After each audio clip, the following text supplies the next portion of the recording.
పౌలు శీలలు చేసిన కార్యానికి ఆ చెరసాల నాయకుడు సాగిలపడ్డాడు. ఆ సాగిలపడ్డ తర్వాత ఒక ప్రశ్న వేసాడు, అయ్యలారా రక్షణ పొందుటకు నేనేం చేయాలంటే వారు ఒకటే మాట చెప్పారు, నీవు ప్రభువైన యేసునందు విశ్వాసం ఉంచుము, అప్పుడు నీవును నీ ఇంటి వారు రక్షణ పొందుదరని చెప్పి అతనికిని అతని ఇంట ఉన్న వారందరికీ దేవుని వాక్యం బోధించిరి. రాత్రి ఆ గడియలోనే అతడు వారిని తీసుకొని వచ్చి వారి గాయములు కడిగెను. వెంటనే అతడును అతని ఇంటి వారందరూ కూడా బాప్తీసము పొందిరి. అతడును అనగా చెరసాల నాయకుడును, తన భార్య, తన పిల్లలు, తన కుటుంబము, తనతో ఉన్నటువంటి వారందరూ కూడా దేవుని వాక్యాన్ని విని బాప్తీసం పొందారు. బాప్తీసం పొందిన తర్వాత ఇంకేం చేశాడు చూడండి. 33వ వచనంలో రాత్రి ఆ గడియలోనే అతడు వారిని తీసుకొని వచ్చి వారి గాయములు కడిగను. వెంటనే అతడును అతని ఇంటి వారందరూ బాప్తీసం పొందిరి. మరియు అతడు వారిని ఇంటికి తోడుకొని వచ్చి భోజనము పెట్టి దేవుని యందు విశ్వాసం ఉంచిన వాడై తన ఇంటి వారందరితో కూడా ఆనందించెను అని రాయబడింది. హల్లెలూయా. ఆనందం లేదు,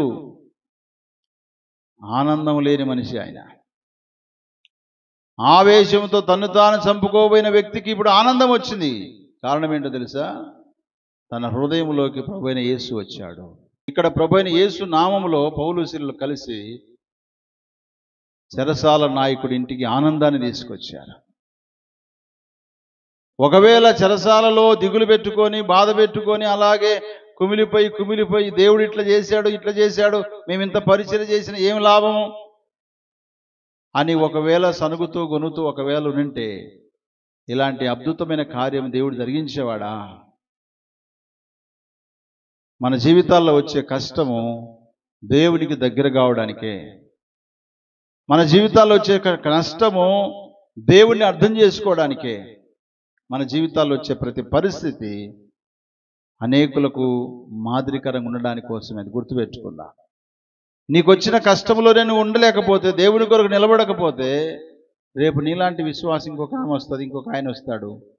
వారికి కష్టం వచ్చి కృంగిపోతున్నప్పుడు నువ్వేం ధైర్యం చెప్తావు? ఇప్పుడు పౌలు గారిని అడుగుతారు, అయ్యా మమ్మల్ని కొరడాలతో కొడుతున్నారు, చెరసాల్లో వేస్తూ ఉంటున్నారు, ఏం చేయాలి అంటే దేవుడు విడిచిపెట్టి వెళ్ళిపోండి అంటాడు ఆయన? బాబు, మేము కూడా అలాంటి పరిస్థితులు ఎదుర్కొన్నాం కాబట్టి ఏం కాదు, ప్రార్థన చేసుకో, పాటలు పాడు, తప్పకుండా ప్రభు కార్యాన్ని చేస్తాడని ఖచ్చితంగా చెప్పగలరు. అవునా కదా? కాబట్టి ప్రియులారా, మన జీవితంలో ఈ విషయాలు జ్ఞాపకం పెట్టుకుందాం.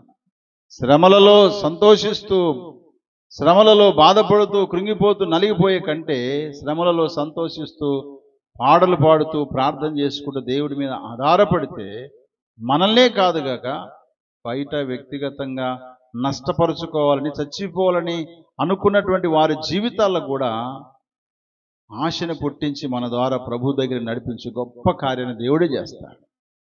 వాళ్ళు కృంగిపోలేదు. బైబిల్ ఒక మాట ఉంది, శ్రమ దినమున నీవు కృంగిన ఎడల చాతగాని వాడవగుదు అని రాయబడింది. శ్రమ వచ్చినప్పుడు కృంగిపోవద్దు. కొంతమంది ఎలా ఉంటారంటే వారికి ఏదైనా బాధ వచ్చిందనుకోండి, వాళ్ళు అన్నం తినరు. తింటారా? అన్నం తినరు, నెక్స్ట్ నీళ్లు తాగరు, ఇంకా ఎవరితో మాట్లాడరు. ఇంకా మూగదయం పట్టేస్తుంది వాళ్ళకి. కొంతమందికి నవ్వు దయం పడుతుంది, దేని చూసినా నవ్వుతూ ఉంటారు వాళ్ళు. అటు నవ్వడము మంచిది కాదు, అటు మౌనంగా ఉండడం కూడా మంచిది కాదు, రెండూ మంచిది కాదు. మనం బ్యాలెన్స్డ్గా ఉండాలి.